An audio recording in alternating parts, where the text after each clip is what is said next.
पूर्व सांसद एवं आईएएस विजेंद्र सिंह, जो अखिल भारतीय कांग्रेस कमेटी में उपाध्यक्ष विदेशी मामले भी हैं, आज अपनी सद्भावना यात्रा लेकर फरीदाबाद पहुंचे। यहां जिला अध्यक्ष बलजीत कौशिक और कांग्रेस कार्यकर्ताओं ने उनका भव्य स्वागत किया। विजेंद्र सिंह ने कहा कि प्रदेश स्तर की यह यात्रा 36 विधानसभा क्षेत्रों से होकर गुजर चुकी है और आज फरीदाबाद में भव्य स्वागत देख उनका हृदय गदागद हो उठा। उन्होंने बताया कि ये उनकी 37वीं विधानसभा यात्रा है। इस दौरान उन्होंने कहा कि इस यात्रा का उद्देश्य बीजेपी की विभाजनकारी नीतियों के खिलाफ संदेश देना और सामाजिक ताना बाना को मजबूत बनाए रखना है। पत्रकारों से बातचीत में विजेंद्र सिंह ने बताया कि हर जगह जनता ने गर्मजोशी के साथ स्वागत किया और बुद्धिजीवी वर्ग ने भी बढ़ चढ़कर भाग लिया। उन्होंने कहा कि यात्रा का उद्देश्य लोगों की सोच बदलना और विपक्ष की सक्रियता को दिखाना है। विजेंद्र सिंह ने कहा कि हरियाणा में कांग्रेस का संगठन मजबूत हुआ है, तमाम जिलों में जिला अध्यक्ष नियुक्त किए गए हैं और आने वाले समय में कोई गुटबाजी नहीं रहेगी। उन्होंने ये भी कहा कि जैसे राहुल गांधी ने राष्ट्रीय स्तर पर यात्रा निकाली थी, ठीक उसी प्रकार प्रदेश स्तर पर ये यात्रा निकाली गई है।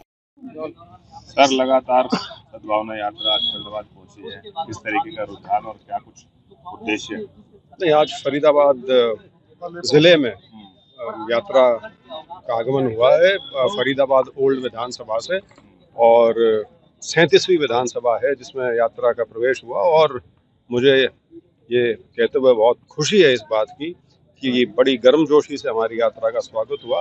और ख़ास तौर पे यहाँ पे जो कांग्रेस पार्टी है, हमारे कांग्रेस के जिला अध्यक्ष हैं बलजीत जी और उनके सारी जो पूरी टीम है, उन्होंने इसमें बहुत मेहनत की है, इसके अंदर अपना पूरा प्रयास डाला है और उसका नतीजा नज़र आ रहा था। सुबह जब हमने यात्रा शुरू की तो तब से और अब तक यहाँ अध्यक्ष जी के कार्यालय में जो पहुँचे हैं, तो जैसे हमें पहले 36 हलकों में जिस तरह से यात्रा को लोगों ने मान सम्मान दिया, उसी तरह से या उससे भी बढ़ के फरीदाबाद में मिला। 36 हलकों से होकर के आप आ चुके हो जी। किस तरीके के रुझान आ रहे हैं इस यात्रा से? ये रुझान कोई चुनाव तो है नहीं जिसके रुझान आए, लेकिन नहीं, फिर भी कुछ नहीं, नहीं, तो हर तरह के लोग इस यात्रा से जुड़ रहे हैं। इसमें एक बहुत बड़ा बुद्धिजीवी का वर्ग है जो इस यात्रा से जुड़ रहा है, क्योंकि बहुत लोगों को इसके बारे में ये शंका थी कि ये समय ही नहीं है, कोई चुनाव नहीं है, कुछ इस समय राजनीतिक तौर पे कुछ नहीं होना, तो इस समय यात्रा का मतलब क्या हुआ, दूसरा संदेश क्या है, भाईचारे की बात करना है। तो ऐसा लगता है जैसे किसी समाज सुधारक की कोई भूमिका निभा रहा हो। तो इस तरह की बातें थी, लेकिन हमें यात्रा से पहले भी था और यात्रा के बाद तो वो विश्वास बिल्कुल पक्का हो गया कि लोग अक्टूबर चुनाव का जो नतीजा था 2024 का, उसके बाद से जो एक क्या बोले शिथिलता आ गई थी हरियाणा की राजनीति में, लोग यहाँ तक कहने लग गए थे कि विपक्ष नादारद हो गया। ठीक है, इलेक्शन में हार जीत हो जाती है, लेकिन इसका ये मतलब नहीं कि आप दिखे ही ना। तो उस माहौल में हम इस यात्रा को लेकर निकले तो लोगों ने बड़ा इसको गर्मजोशी के साथ स्वागत किया है। ठीक है, कुछ लोग हैं जिनको पसंद नहीं आ रहा, उनकी अपनी सोच हो सकती है। नहीं, इस यात्रा में जो है जिस तरीके से आप चल रहे हैं, तो क्या विपक्ष में जान फूंकने का काम कर रही है यात्रा, या फिर इस यात्रा का मतलब क्या है? मतलब तो मोटे तौर पर जैसे मैंने बताया कि बीजेपी की जो विभाजनकारी सोच है और जो उनकी पूरी राजनीति विभाजन पे है, वो कहीं ना कहीं राजनीतिक तौर पे कुछ हद तक कामयाब हुई है उससे वोट साधने के लिए। लेकिन हमारा ये प्रयास है कि जो सामाजिक ताना बाना है, इसको कहीं बिखरा ना दें। उदाहरण के तौर पे हमारे सामने मुजफ्फरनगर है, 2013 में दंगे कराए गए थे, उससे जो खाई पैदा हुई थी वो आज तक नहीं भरी। और ऐसा समाज जो सदियों से इकट्ठे रह रहे थे, उनमें आज के दिन एक कटुता का भाव तो है, तो वो ना पैदा हो या उसे रोका जा सके, और उसमें कांग्रेस की जो सबसे बड़ी भूमिका है, उस हिसाब से हम इस यात्रा को। तो आप भी ये मानते हैं कहीं ना कहीं जो चुनाव के बाद कहीं ना कहीं जो कांग्रेस है वो कहीं ना कहीं स्तर से होती हुई नजर आई थी, इसलिए ये यात्रा निकाली गई?